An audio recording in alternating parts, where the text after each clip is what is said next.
Evangelho de João, capítulo 6, versículos de 60 a 71. Muitos de seus discípulos, ouvindo isso, disseram: Dura é esta linguagem, quem a pode ouvir? Jesus, conhecendo em si mesmo que seus discípulos murmuravam por isso, disse-lhes: Isto vos escandaliza? Que será quando virdes subir o Filho do Homem para onde estava antes? É o Espírito que vivifica, a carne para nada aproveita. As palavras que eu vos disse são Espírito e vida. Mas há alguns de vós que não creem. Com efeito, Jesus sabia desde o princípio quais eram os que não criam e quem havia de o entregar. Depois acrescentou: Por isso eu vos disse que ninguém pode vir a mim se lhe não for concedido pelo Pai.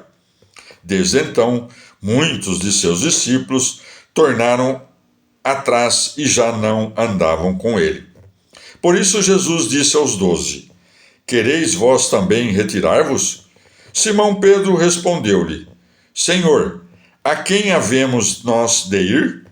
Tu tens palavras de vida eterna, e nós acreditamos e conhecemos que tu és o Santo de Deus.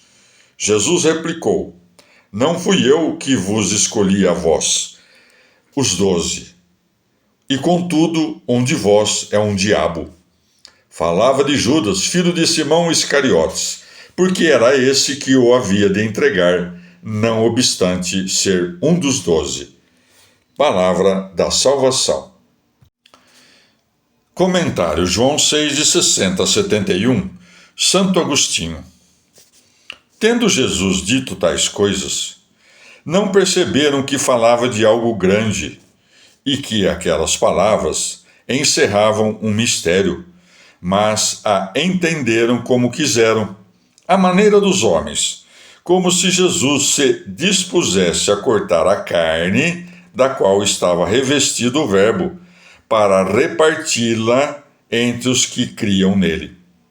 Por isso, diz o evangelista, muitos, ouvindo isso, não dos seus inimigos, mas dos seus discípulos, disseram: Dura é esta linguagem. Se os discípulos consideraram dura essa linguagem, o que dizer dos inimigos? Contudo, era preciso que se dissessem coisas que não seriam compreendidas pelos homens. Os segredos de Deus devem granjear a atenção dos homens, não a sua inimizade. Disseram essas coisas entre si para não serem ouvidos por ele. O Senhor, porém, que conhecia o que se passava no interior deles, ouvia-os em si mesmo. Por isso disse Jesus, conhecendo em si mesmo que seus discípulos murmuravam por isso, disse-lhes: Isso vos escandaliza? Ou ainda, nessas palavras estava a resposta à dificuldade de entendimento que afligia os discípulos. Imaginavam eles que nosso Senhor entregaria seu corpo em pedaços, mas ele lhes disse que subiria inteiramente ao céu. Que será quando virdes subir o Filho do Homem para onde estava antes? Vereis então que ele não dá seu corpo como pensais, e que o mistério de sua graça não está sujeito à corrupção. Com efeito, o Cristo só começou a ser o Filho do Homem na terra por meio de seu nascimento da Virgem Maria, quando estava vestido de carne mortal, e por essa razão declara: Que será quando virdes subir o Filho do Homem para onde estava antes? Assim o diz para que entendêssemos que ele, o Cristo, era Deus e homem ao mesmo tempo. Uma só pessoa, não duas, e que o objeto de nossa fé não é uma quaternidade, mas a trindade. Portanto, o Filho do Homem estava no céu, assim como o Filho de Deus estava na terra. Na terra, ele era o Filho de Deus pela carne que assumiu, e era o Filho do Homem no céu pena da unidade da pessoa. Ou de outro modo, a carne para nada aproveita. Mas como o interpretaram aqueles homens? Como? Pensaram que se referia à carne que é cortada dos cadáveres e vendida no açougue, não da carne animada pelo Espírito. Una-se o Espírito à carne, e esta será de muito proveito. Pois se a carne para nada servisse, o Verbo não se teria feito a si mesmo carne para habitar entre nós. De fato, o Espírito fez grandes coisas por meio da carne para nossa salvação. A carne não purifica por si mesma, mas por meio do Verbo, por quem foi assumida. Sendo o princípio de todas as coisas, assumindo a alma e a carne, purifica a alma e a carne de todos os fiéis. Portanto, é o Espírito que vivifica. A carne para nada aproveita, se tomada no sentido em que aqueles homens compreendiam. É como se o Senhor dissesse: não é assim que dou de comer a minha carne, nem devemos nós saborear tal carne segundo a carne. Por isso diz: as palavras que eu vos disse são espírito e vida. Se, portanto, entendeste essas palavras em sentido espiritual, elas serão para ti espírito e vida. Se as entendeste em sentido carnal, elas ainda assim são espírito e vida, mas não para ti.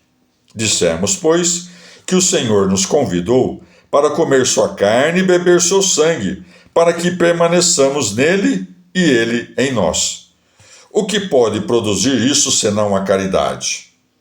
Porque a caridade de Deus está derramada em nossos corações pelo Espírito Santo. Romanos 5,5. Como diz o apóstolo: logo, é o Espírito que vivifica. O Senhor não disse: mas há alguns de vós que não entendem. Em vez disso, explica a causa por que não entendem. Pois é dito pelo profeta: se não credes, não entendereis. Isaías 7,9. Como aquele que resiste poderá ser vivificado? Fazendo-se inimigo, não volta o rosto ao raio de luz pelo qual deveria ser penetrado, mas fecha a sua alma. Creiam e abram, e então serão iluminados. Depois do Senhor ter distinguido os que creem dos que não creem, manifestou a causa porque uns não creem. Por isso segue. Depois acrescentou: por isso eu vos disse que ninguém pode vir a mim se não lhe for concedido pelo Pai. Logo, também o crer nos é dado. Com efeito, crer não é algo de pouca monta. Se, portanto, é algo grande, alegra-te, porque creste, mas não te ensoberbeças. Com efeito, o que tens que não tenhas recebido? 1 Coríntios 4,7. Que esta graça seja dada a alguns e não a outros. Ninguém o pode pôr em dúvida, sem se opor ao que dizem claramente as Sagradas Escrituras. O fato de não ser dada a todos não deve inquietar o fiel que crê que, pelo pecado de um só, incorreram todos os homens em justíssima condenação, de modo que não se poderia repreender a Deus, nem mesmo se ninguém fosse salvo. Daí ser uma grande graça que muitos se salvem. Mas por que uns são salvos e outros não? Isso não se pode saber, pois são incompreensíveis os seus juízos e imperscrutáveis os seus caminhos. Romanos 11:33. Prossegue. Desde então, muitos de seus discípulos tornaram atrás e já não andavam com ele. E como se separaram do corpo, perderam a vida, porque já não pertenciam ao corpo e se consideravam pertencentes ao número dos que não criam.